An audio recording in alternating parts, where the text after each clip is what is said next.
तो चलिए आज एक ऐसी कहानी में गोता लगाते हैं जो शायद आपकी नींदें उड़ा दे।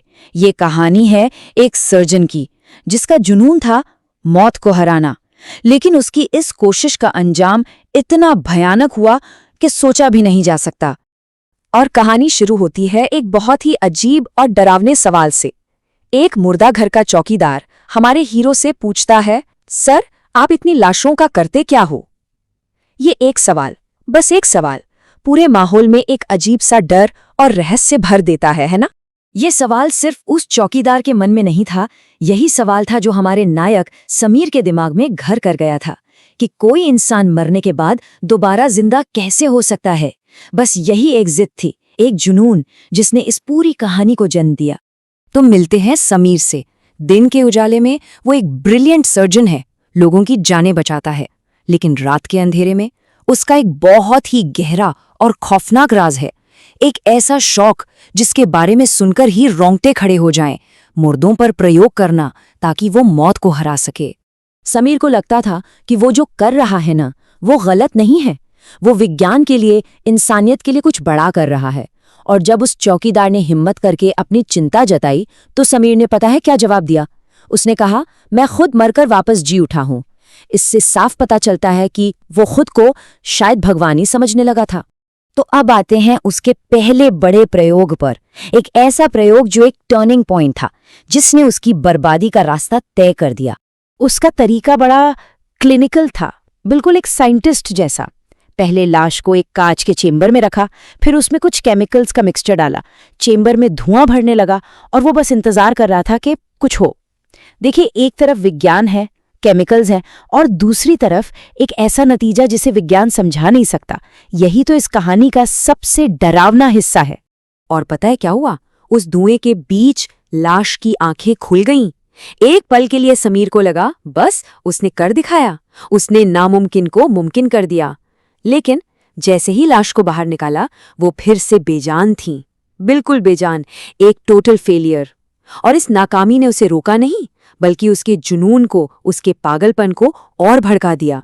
गुस्से में और अपने घमंड में समीर ने ये शब्द कहे। उसने उस नाकाम प्रयोग को ऐसे ही फेंक दिया।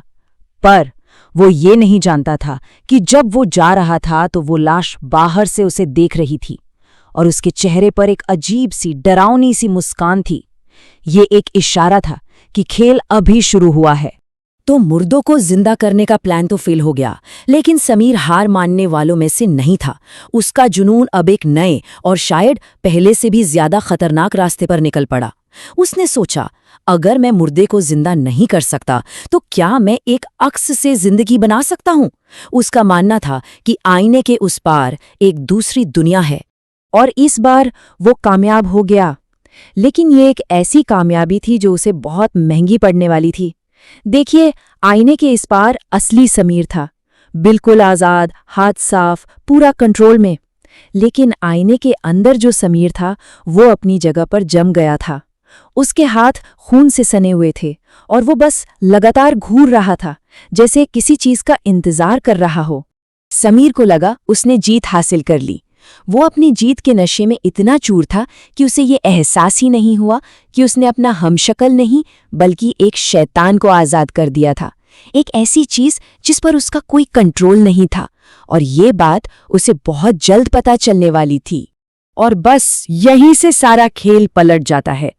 आईने के अंदर का वो अक्स अब ताकतवर होने लगता है और वो अपने ही बनाने वाले समीर को मानसिक रूप से तड़पाना शुरू कर देता है। अब शिकारी खुद शिकार बन चुका था। समीर की हालत खराब होने लगी। उसने चीख कर कहा, तुम ऐसा नहीं कर सकते। सोच के देखिए, उसकी बेबसी, उसकी अपनी बनाई हुई चीज अब उसकी नहीं सुन रही थी, शीशे के पीछे से उसे ही डरा रही थी। और आईने के अंदर से एक ठंडी सी आवाज आई, मैं कुछ भी कर सकता हूं। इस एक लाइन से साफ था कि अब कंट्रोल किसके हाथ में है। ताकत अब आईने के उस पार जा चुकी थी। खतरा और बढ़ गया। मैं तुम्हें खत्म भी कर सकता हूं। अब ये टॉर्चर और भी पर्सनल हो गया। आईने के अंदर वाला समीर खुद को चोट पहुंचाता, तस्वीरें जलाता, और इस सब का असर असली समीर पर हो रहा था। वो धीरे धीरे टूट रहा था, अपने ही घर में, अपने ही दिमाग में कैद होकर रह गया था। आखिर में तंग आकर समीर ने उस आईने को तोड़ दिया। उसे लगा सब खत्म हो जाएगा, लेकिन तभी उसे अपने पेट पर एक गहरा घाव दिखा, बिल्कुल वैसा ही जैसा उसने आईने में अपने अक्स पर देखा था। ये सबसे डरावना सच था। आईना तोड़ने से कुछ खत्म नहीं हुआ, बल्कि उन दोनों के बीच एक जिस्मानी कनेक्शन बन गया था। और सबसे बुरी बात, अब वो अक्स आजाद था। तो अब आते हैं इस कहानी के सबसे खौफनाक अंजाम पर, समीर की आखिरी किस्मत, जहां वो अपनी ही बनाई हुई एक जेल में हमेशा के लिए कैद हो जाता है। वो हमशक्ल जो अब आजाद है, आखिरकार सच बताता है। वो कहता है कि समीर की सबसे बड़ी गलती ये सोचना था कि एक अक्स इंसान बनना चाहता है। सच तो ये है कि वो बस हमारी दुनिया में आना चाहता था। और ये कहते हुए वो असली समीर को उस टूटे हुए आईने की दुनिया में धकेल देता है। और आईने की उस दुनिया में समीर बदलने लगता है। उसकी स्किन चांदी जैसी चमकदार और सख्त हो जाती है। उसकी उंगलियां लंबी होकर तेज नाखूनों में बदल जाती हैं। चेहरा बिल्कुल सपाट हो जाता है। आंख, नाक, मुंह सब गायब। उसकी आवाज अब टूटे कांच जैसी हो जाती है। उसका पूरा शरीर अब एक जिंदा जीता जागता आईना बन चुका था। और यहां आता है सबसे क्रूर मोड़। अब असली दुनिया में उस हमशक्ल को जो भी चोट लगती है, जो भी दर्द होता है, वो सब असली समीर महसूस करता है, जो अब एक जिंदा आईना है। सोचिए, वो अब अमर हो चुका है। ना वो जी सकता है, ना मर सकता है। बस हमेशा के लिए अपने हमशक्ल का हर दर्द सहने के लिए कैद हो गया है। इस कहानी का अंत इस एक गहरी और डरावनी लाइन के साथ होता है, जो हमें सोचने पर मजबूर कर देती है।